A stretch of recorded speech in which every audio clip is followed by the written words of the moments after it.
2024 में न्यूजीलैंड ने भारत जाके एक तारीख रकम की थी जब इंडिया में कभी कोई टेस्ट सीरीज नहीं जीती थी और वहां जाके ना सिर्फ सीरीज जीती बल्कि वाइट वॉश कामयाबी हासिल की।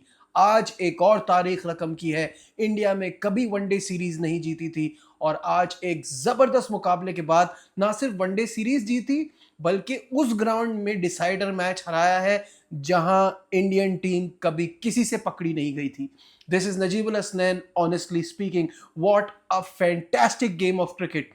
न्यूजीलैंड वर्सेस विराट कोहली, ये कहना बिल्कुल गलत नहीं होगा क्योंकि जिस तरह से ये मुकाबला हुआ, एक बहुत बड़ा टोटल बना और उसके बाद आखिर वक्त तक अपने कंट्रोल में रखा द रन चेस मास्टर ने। लेकिन एक गलत शॉट लगा, डेरिल मिचेल के हाथ में कैच आया, वही इस मैच के हीरो भी हैं, उनके हाथ में कैच आया and it was all over. Otherwise एक और मिराक्युलस रन चेज हम देखते विराट कोहली से। क्या तारीफ करूं मैं इस इंसान की, क्या प्लेयर है, क्या कमिटमेंट है। एक ही फॉर्मेट खेल रहा है, उसमें अपनी पूरी जान मार रहा है और अपने सारे क्रिटिक्स को हर बार चुप करा देता है। 299 innings, 54 centuries, 77 half centuries and above all भूख खत्म नहीं हो रही। वो भूख है जो रुक नहीं रही।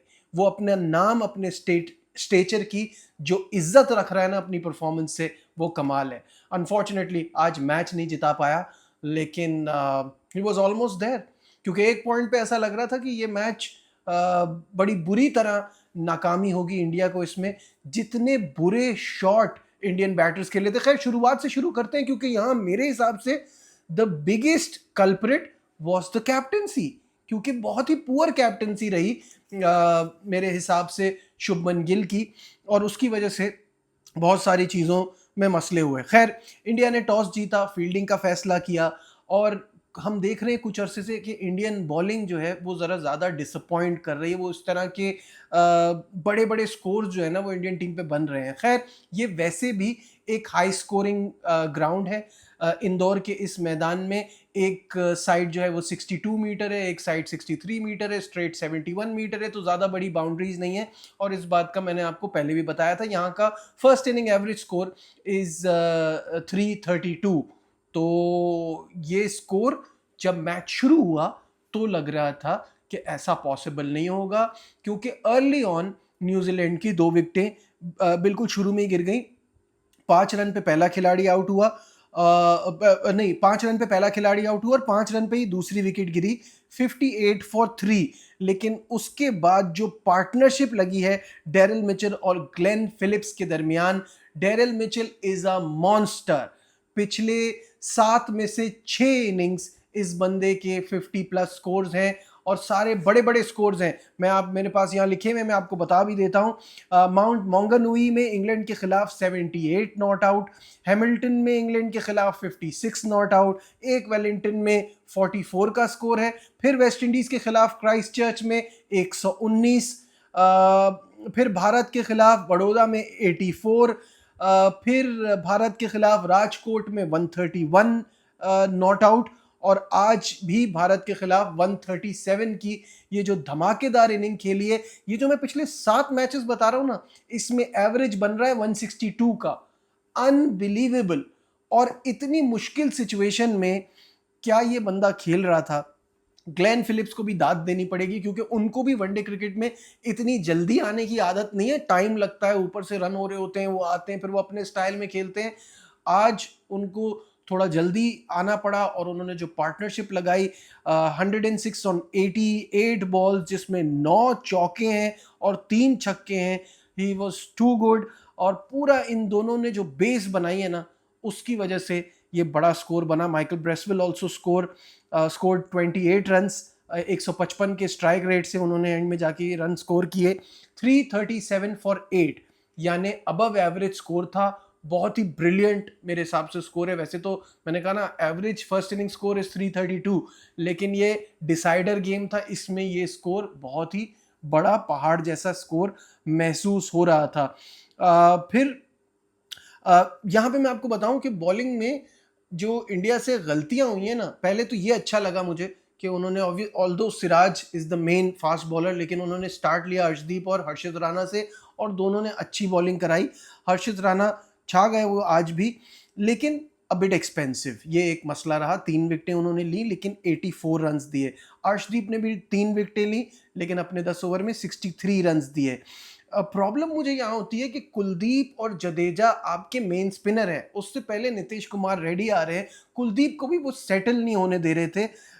जिस तरह से 6 ओवर में 48 रन्स जो कुलदीप ने दिए हैं, पहला ही बॉल कराया है, और वो जो पिछले मैच का प्रेशर था वो कुलदीप पे बरकरार रखने के लिए डैरिल मिचेल ने पहले ही बॉल पे छक्का लगाया था। जडेजा ने भी 41 रन्स दिए 6 ओवर में। इनकी जो ये फॉर्म है ना, ये थोड़ा वरिंग पार्ट है इंडिया के लिए, ये प्रॉब्लम आ रही है। और मैं फिर कहूँगा कप्तानी इशू है कि आप अपने मेन बॉलर्स को यूज़ नहीं कर रहे हैं, और उससे पहले ही आप अपने पार्ट टाइमर को ले आते हैं। नीतीश कुमार रेड्डी ने 8 ओवर कराए हैं।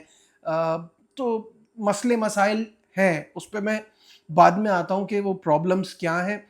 अब आ जाते हैं हम बैटिंग की तरफ। रोहित शर्मा जल्दी आउट हो गए, 13 बॉलों पे 11 रन बनाए उन्होंने। शुभमन गिल के 23 हैं 18 बॉलों पे। फिर उसके बाद श्रेयस अय्यर के 3, केएल राहुल के 1, नीतीश कुमार रेड्डी के 53, जडेजा के 12, हर्षित राणा के 52। हर्षित राणा की ओवरऑल ऑलराउंड परफॉर्मेंस बड़ी शानदार है। अभी हम इसी पे डिस्कस कर रहे थे हमारे दूसरे चैनल पे कि हर्षित राणा जिस तरह का प्लेयर है, आगे अगर उसको अच्छी ग्रूमिंग मिले तो वो हार्दिक पांड्या का रिप्लेसमेंट हो सकता है। He is good, Hardik Pandya is great. तो अभी वक्त लगेगा ये गुड से ग्रेट का सफर तय करने में। But any how, the highlight of Indian innings was Virat Kohli. 124 run की जो धमाकेदार इनिंग खेली। पहले उनकी पार्टनरशिप लगी नीतीश कुमार रेड्डी के साथ, फिर हर्षित राणा के साथ। तो बहुत ही ज़बरदस्त ये मुकाबला हुआ, बहुत शानदार परफॉर्मेंस रही। सिवाय मेरे हिसाब से अगर हम देखें तो शुभमन गिल को जो बॉल पड़ा है काइल जेमिसन का, जिस पे वो बोल्ड हुए, उसके अलावा सबने इंतहाई वाहियात शॉट खेले। अपनी गलती से सारे आउट हुए हैं। ऐसा नहीं है कि बहुत ही कोई अनप्लेएबल सिचुएशन हो रही थी या बहुत ही ज़बरदस्त बॉलिंग थी, सब अपनी गलती से आउट हुए हैं। अब आ जाते हैं मेन प्रॉब्लम में। देखिए, जब भी इंडियन टीम में बुमराह और हार्दिक पांड्या नहीं होंगे, ये स्ट्रगल करेंगे। बुमराह और हार्दिक पांड्या के बगैर इनकी टीम बहुत वीक नज़र आती है।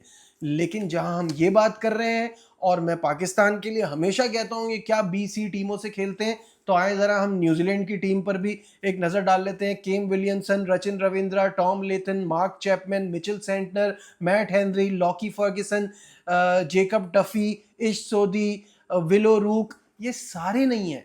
उसके बावजूद वो आके इंडिया में एक तारीख रकम करते हैं। हैट्स ऑफ टू देम, क्या बड़ी अचीवमेंट है। बिकॉज इंडिया को हराना कोई आसान बात नहीं है, और इनको फंस गई है न्यूजीलैंड अब इनको तंग कर रही है। टेस्ट सीरीज में भी किया, वनडे में भी कर रही है। वनडे में भी किया, और आगे अब T20 सीरीज है, वो 21 तारीख से शुरू हो रही है। वो एक बड़ा ज़बरदस्त मुकाबला होगा। तो अगेन, जो coming back to my point, कि इंडिया की जो एक और बड़ी वजह है ना स्ट्रगल करने की, वो ये कि आपने अपने ऊपर बिला वजह का प्रेशर खुद लिया है। इस वक्त आपको रोहित शर्मा को कप्तान रहने देना चाहिए था, और उसके अंडर हिज विंग्स ट्रेन करता शुभमन गिल। आज शुभमन गिल आपको अच्छा कप्तान नहीं नजर आ रहा। उसकी ग्रूमिंग होती और आपकी टीम का भी कोई मसला नहीं होता, रोहित शर्मा उसको चला रहा होता, और अच्छे से 2027 के वर्ल्ड कप तक ये मामला इतना ख़राब नहीं होता। This is my opinion. आप क्या सोचते हैं इस सीरीज़ के हवाले से, इंडिया की गलतियों के हवाले से, और ये जो हिस्ट्री न्यूजीलैंड ने क्रिएट की है उस हवाले से कमेंट्स में ज़रूर बताइएगा। चलते चलते अब मैं कहूँगा तो कहेंगे कि बोलता है, और क्या है, मैं बोलूँगा तो बोलेंगे कि बोलता है। क्योंकि मैं कैसे बात ना करूँ। आज का दिन था जब अपने आप को रिडीम करने का मौका मिला था बाबर आजम को। आज 7 बॉलें खेलकर 1 रन बनाया है। मेरा ख्याल है वो जो 1 रन उनको स्मिथ ने उस दिन बनाने नहीं दिया था, वो आज सिर्फ वही रन बनाने के लिए आए थे। 14 के स्ट्राइक रेट से वो खेल के गए हैं। आई डोंट नो कि ये लोग कब समझेंगे। जब बात करो लोग गालियां देना शुरू हो जाते हैं, लोग माँ बहन पे आ जाते हैं। मुझे तो समझ नहीं आता कि ये जो आर्मी है पीछे, ये उस स्टार को पुश क्यों नहीं करती टू डू बेटर। अब बेटर कैसे है कि बाबर आजम अपनी वनडे और टेस्ट पे फोकस करें, ये रियलाइज करें कि वो T20 प्लेयर नहीं है, ये BCT में नहीं है, ये मॉडर्न डे क्रिकेट के हिसाब से खेलने वाली टीमें हैं, ये एक बहुत टफ लीग है। देखिए आप हमारे प्लेयर्स वहाँ जाके एक्सपोज हो रहे हैं ना, तो वजह क्या है? क्योंकि हम रन अ बॉल के हिसाब से खेलने में खुश हैं, वहाँ ऐसा नहीं होगा। तो बाबर आजम आज भी कुछ नहीं कर पाए, क्या वो इस माइंडसेट के साथ वर्ल्ड कप की टीम में सेलेक्ट होंगे? इस वक्त तो सेलेक्टर्स के ऊपर एक बड़ा प्रेशर होगा कि इनको लेना है कि नहीं लेना है। मैं इससे ज़्यादा बात करूंगा तो लोग बोलेंगे इनके नाम से आपको डॉलर आते हैं, जिनका पूरा खानदान सिर्फ इन्हीं की चमचागिरी करने पे चल रहा है, वो ये बातें करते हैं कि भाई आप डॉलर कमाते हैं। कौन से डॉलर हैं भाई? मुझे नहीं मिल रहा है, अगर किसी को मिल रहा है तो मुझे भिजवा दो प्लीज़। लाइक शेयर सब्सक्राइब देखते रहिए नजीबुल हसनैन ऑनेस्टली स्पीकिंग।